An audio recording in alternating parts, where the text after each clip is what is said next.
on the field as well. এক কথায় দুর্দান্ত, অবিশ্বাস্য, অতুলনীয়।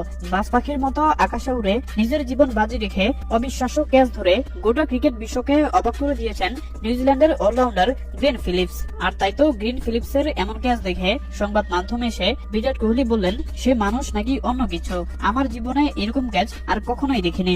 দর্শক, আজ চ্যাম্পিয়ন ট্রফিতে গ্রুপ পর্বের শেষ ম্যাচে নিউজিল্যান্ডের বিপক্ষে মাঠে নামে ভারত। আর শুরুতেই মাত্র 22 রানের মধ্যে 2 উইকেট হারিয়ে ব্যাটিং বিপর্যয়ে পড়ে যায় আকাশে নীলরা। এরপর 3 নম্বর ব্যাটার হিসেবে মাঠে নামে বিরাট কোহলি।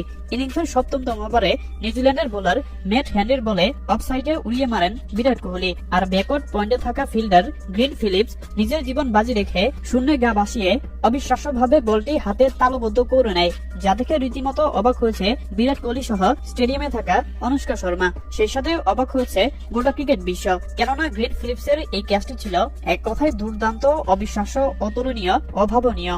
এর আগে টুর্নামেন্টের শুরুতে পাকিস্তানের বিপক্ষে অবিশ্বাস্য ক্যাচ নিয়ে সবাইকে অবাক করে দিয়েছিলেন গ্লেন ফিলিপস। আর আজ ভারতের বিপক্ষে বিরাট কোহলির ক্যাচটি যেভাবে তালবদ্ধ করলেন তা দেখে রীতিমতো অবাক হয়েছে গোটা ক্রিকেট বিশ্ব।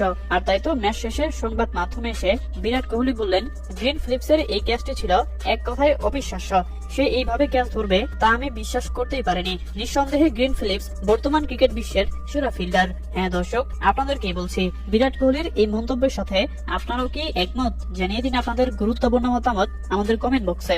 ধন্যবাদ।